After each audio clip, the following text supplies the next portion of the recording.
When I was a kid, I got into a lot of trouble, setting the kitchen on fire, striking matches in school, and stealing from my classroom.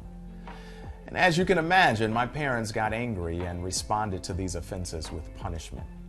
Afterwards, I wanted to know how long they would be angry with me and if they still loved me.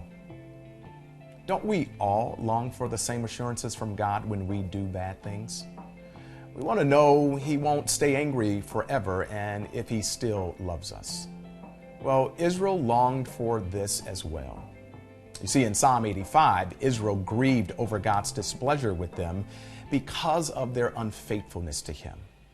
But they remembered how in the past God had shown favor, restored fortunes, forgave their iniquity, covered all their sins, and set aside His wrath and turned from His anger. Based on His past mercy, they pleaded with God to forgive and restore them again. The psalmist was certain God would speak words of peace and restoration, and He did over and over again. Like Israel, maybe you have been unfaithful to God and you are struggling with guilt and shame. Maybe you're wondering how long your Heavenly Father is going to stay mad at you and if He still loves you. God is a good and loving Father, slow to anger and quick to forgive. He doesn't stay angry, and nothing you can do can separate you from His love.